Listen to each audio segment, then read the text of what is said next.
Malatya'nın yeni gözde mekanı olacak Taştepe'mizdeyiz. Eski haliyle Malatya'nın varoşu, bugün Malatya'nın gözde mekanı. Geçen sene bu zamanlar bu alanı nasıl tahliye edeceğiz diye muhtarımla, firma yetkilileriyle burada o toplantıları yapıyorduk.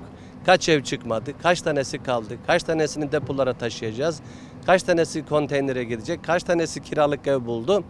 Nasıl taşıyacağız, nasıl yardımcı olacağız? Her hafta burada toplantı yapıyorduk. Hamdolsun arada geçen tahliye yıkım işlemleri Şubat'a doğru bitti.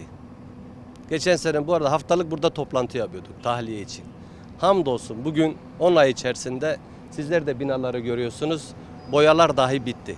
Çevre düzenlemesine geçtiler. Allah'ın izniyle Ocak ayı içerisinde inşaatlar bitmiş olacak. Hemşehrilerimiz taşınmaya başlayacak. Şu anda bulunduğumuz mekan tam tepenin üstü. Caminin yanı inşa ettiği 1000 küsür dairelik, 40 dükkanlık, bir fırınlık alan. Burada da çok hızlı bir çevre düzenlemesi çalışması var. İnşallah umuyoruz ki tabii firma yetkililerinin bize söyledi Aralık sonu.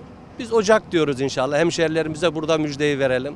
Allah'ın izniyle buradaki rezerv alandaki hak sahibi hemşehrilerimiz Ocak ayında evlerine taşınacak ve valiliğimizin hızlı bir çalışmasıyla da okullar bitme aşamasına geldi. İkinci dönem belki de okullarına da çocuklar gitmiş olacak. Malatya'yı biz hep tepeden kuzeye doğru izleriz değil mi? Şimdi buradaki evlerine yerleşecek hemşehrilerimiz şehri kuzeyden tepeden bakacaklar. Bugüne kadar böyle bir seyir keyfi olmamıştı. Şimdi inşallah Malatya kuzeyden nasıl tepeden izlenir? İşte burası Taştepe. Şimdiden gelecek hemşehrilerimize hayırlı olsun, güle güle otursunlar. Rabbim ağız tatlarını bozmasın. Firma yetkililerimize teşekkür ederiz. Gerçekten olağanüstü bir çalışma gösteriyorlar. Yani 1000 küsür dairenin 10 ayda bitmesi dünyada örneği görülmemiş bir şey. Firmalarımız hepsi tecrübeli. Van depreminde, Elazığ depreminde, İzmir depreminde konut yapan firmalar, büyük firmalar, tecrübeli, güçlü firmalar.